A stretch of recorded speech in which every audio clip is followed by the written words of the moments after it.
ধৈর্যের যে ফলাফল এটা বড় মিষ্টি। ধৈর্য এমন একটা গাছ, এই গাছের সারা গায়ে কাটা, কিন্তু এর ফলটা বড় সুস্বাদু, এর ফলটা বড় মিষ্টি। ধৈর্য ধারণ করার অভ্যাস করতে হবে প্রিয় ভাইরা। মুমিন হতাশ হয় না, হাল ছেড়ে দেয় না।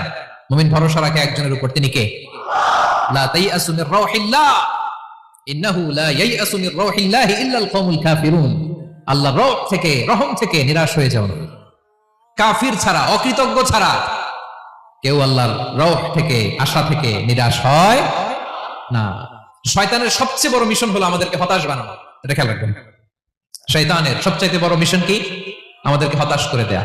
হতাশ বানাইতে পারলে সে সাকসেসফুল, খুশি। কিন্তু আমরা এত সহজে হতাশ হই না, আমরা নিরাশ হই না, আমরা বিপদে হাল ছেড়ে দেই না। আমরা ভরসা রাখি এক মহান সত্তার উপর। তিনি কে? মনে থাকবে? বিপদ আসলে ভেঙে পড়বেন, ভিসা না হইলে কান্নাকাটি শুরু করবেন, ব্যবসায় লস হইলে হাউমাউ, হতাশ হবেন, ভেঙে পড়বেন। ধৈর্য ধারণ করবো আমরা। আওয়াজ করে বলেন, আমরা কি করব? সবর। বিপদ ট্যাকেল দেওয়ার প্রথম স্টেপ হচ্ছে সবর। ধৈর্য ধারণ করতে হবে। অবশ্যই সাবিরিন, ধৈর্যশীলদেরকে সুসংবাদ দাও। বিপদ থেকে বাঁচার দ্বিতীয় স্টেপ হচ্ছে এই বিপদ থেকে উত্তরণের চেষ্টা করতে হবে। কন্টিনিউয়াস প্রচেষ্টা চালিয়ে যেতে হবে। ওয়াল্লাযীনা জাহাদু ফিনা লানাহদিয়ান্নাহুম সুবুলানা। যারা আমার রাস্তায় চেষ্টা করে, প্রচেষ্টা করে, স্ট্রাগল করে, তাদেরকে আমি পথ দেখিয়ে দেই, সুবুল দেখিয়ে দেই, ওয়ে আউট দেখায় দেই, এক্সিট দেখায় দেই। কোথাও আটকাবেন না আপনি, আপনাকে এক্সিট দেখাই দিবে কে? মালয়েশিয়াতে কেলুয়ার বলে না? কেলুয়ার কি বলে চিনেন? কেলুয়ার মানে কি? এক্সিট। এক্সিট পেয়ে যাবেন, আটকাবেন না আপনি জীবনে কোথাও।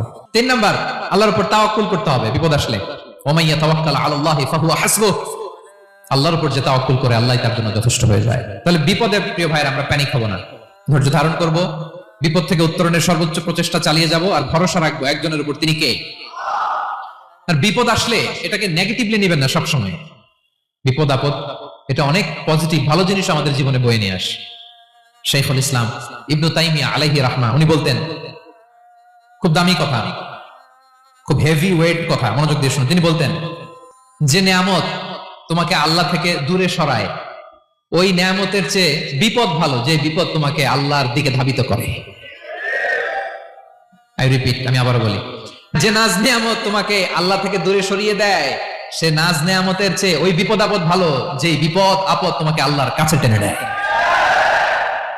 বিপদ আপদ আসলে আপনি হতাশ হবেন? আর কখনো দুঃখ করবেন? মোয়ারের ভাইরা, আর মন খারাপ করবেন?